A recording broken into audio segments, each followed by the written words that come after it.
Hello guys, I'm Tom, and today we'll be diving into the third chapter of Alien, titled Metamorphosis. Let me tell you something. This installment not only expands the universe we thought we knew, but it shakes it to its very foundations. Every scene seems meticulously crafted to twist our expectations.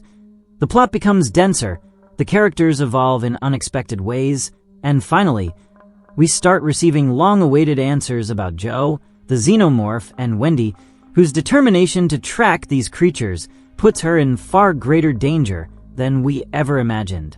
But don't focus only on the surface action.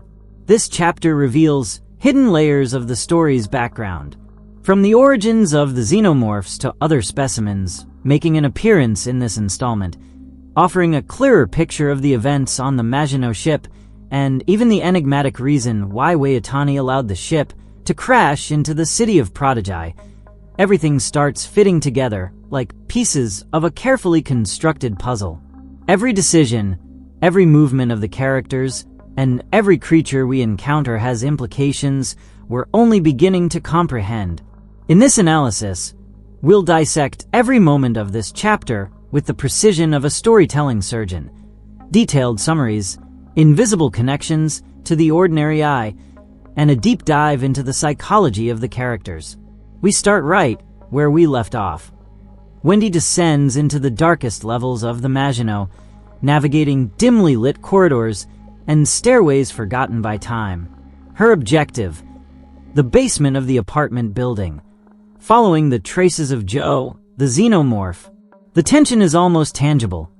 Every shadow seems to move, every creak echoes in her head, and she senses the presence of the Xenomorphs, those hybrids inhabiting the ship.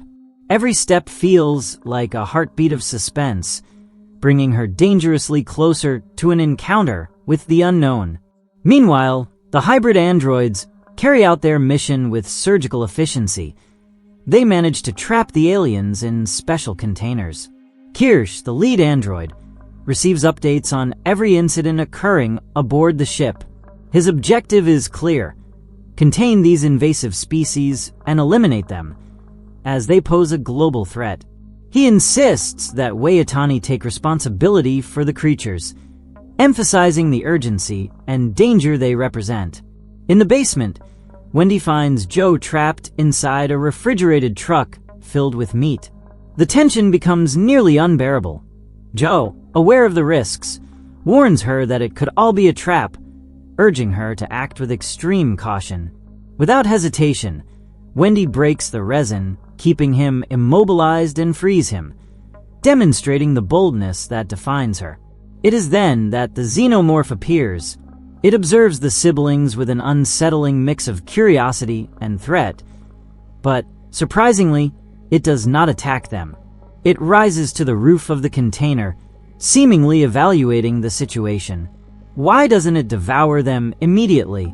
The answer could lie in its superior intelligence or a special perception of Wendy that other humans could not possess. Perhaps it is attempting to communicate, establishing a sort of hive without conflict, a nuance that is not mere fiction. In some alien comics, certain synthetics can perceive hive sounds and buzzes that humans could never detect. The tension escalates when the Xenomorph tries to separate Wendy from the hybrids in Kirsch. Injured during the confrontation, it loses control, overturns the meat container, and strikes Joe with its tail, without using its secondary jaw. Wendy, desperate to contain it, manages to drag it into a storage area, but the alien pulls her along. In a critical moment, she finally decapitates it with her special sword. The result is devastating. Both siblings are left injured, disoriented, and emotionally scarred by the encounter.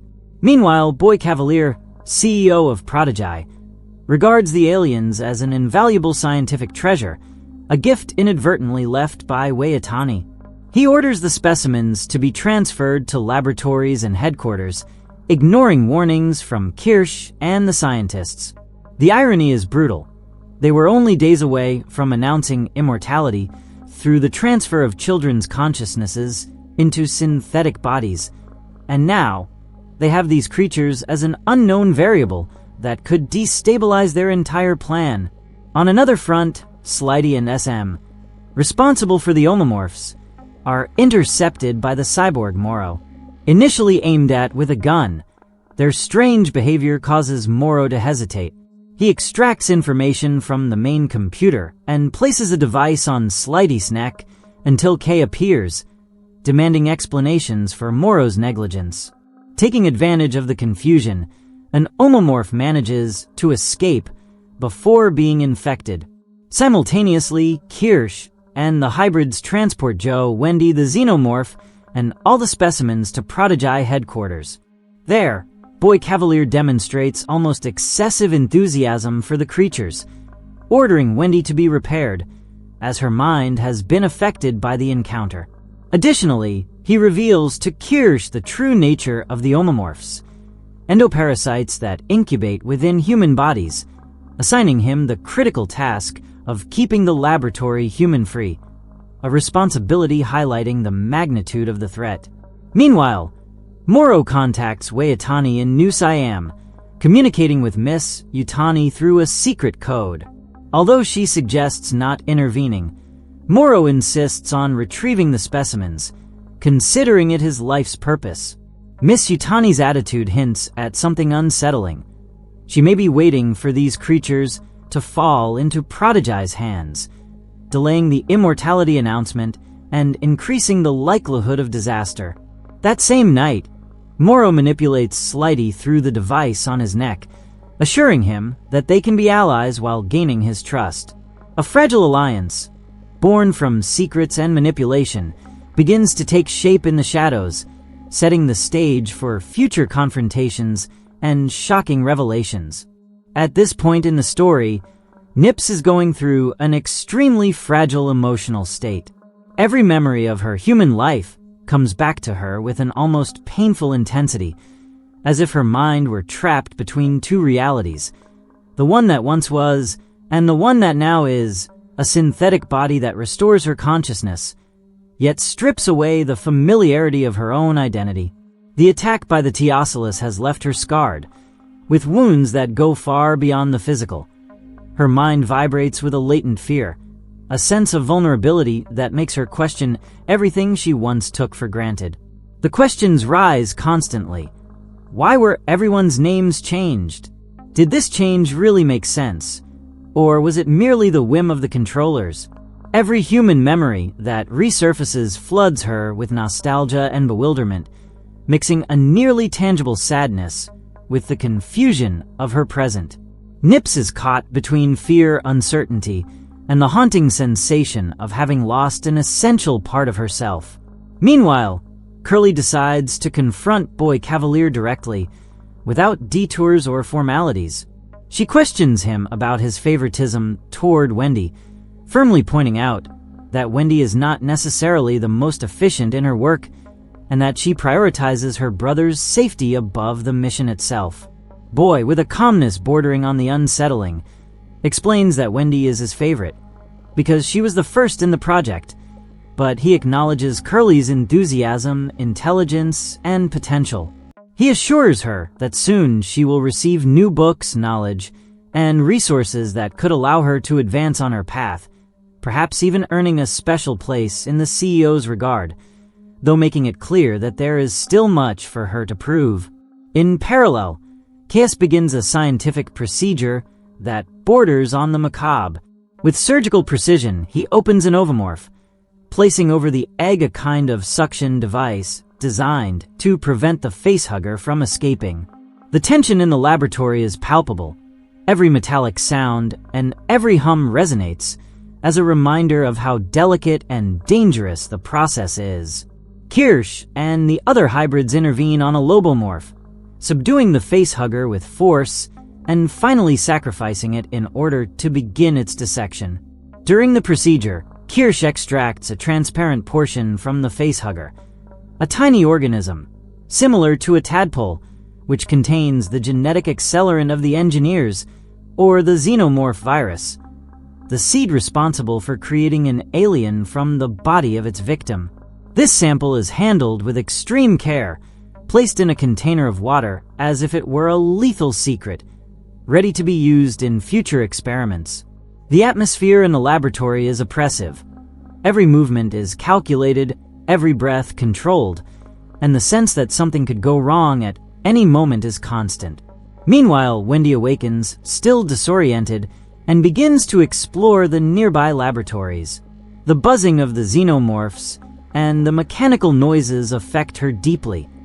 The almost physical pain she feels is as if she were connected to the facehuggers themselves, perceiving their suffering as they are dissected.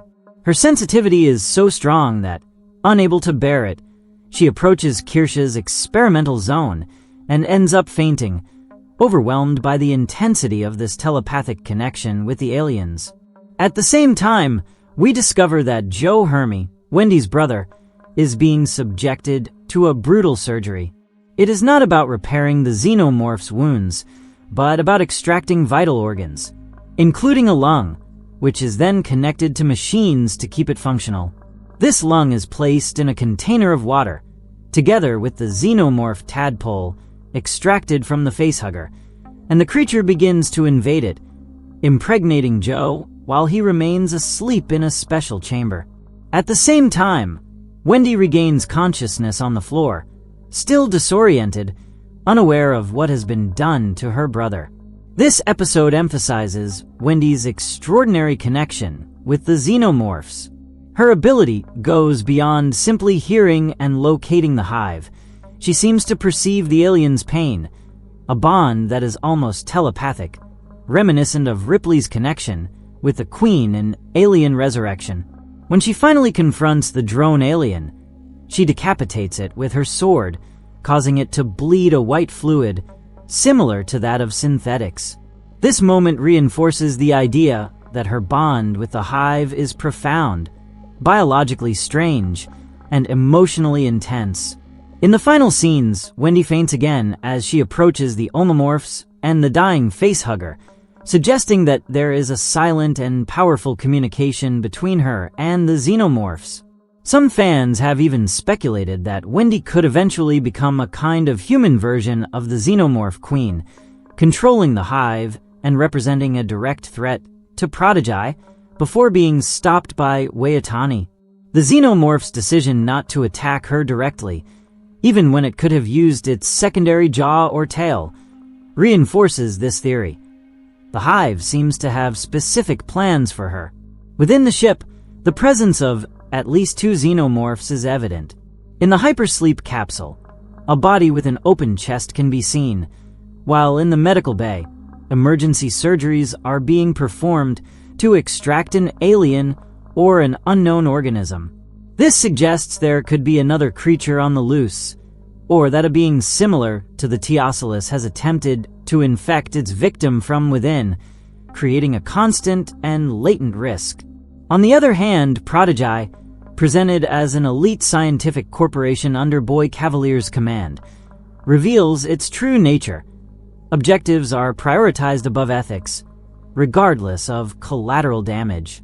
This is evidenced with Joe, whose lung is extracted, and with the children who suffer severe psychological impacts from being transferred into synthetic bodies and forced to carry out high-risk missions.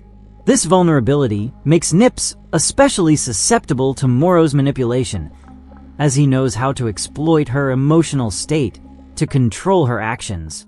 Finally, Moro contacts Miss Yutani, confirming that they have obtained various specimens from distant moons. The information points to possible locations such as LV-223, the setting of Prometheus, LV-426, where the Juggernaut ship carried alien eggs, or even an as-yet unknown moon. It is worth noting that the 4th planet from Alien Covenant belongs to the same star system, Zeta Reticuli, which suggests that these creatures may have been collected there as part of David's research, closing a narrative circle that connects the different installments of the alien universe and leaving open the possibility of future experiments and dangers.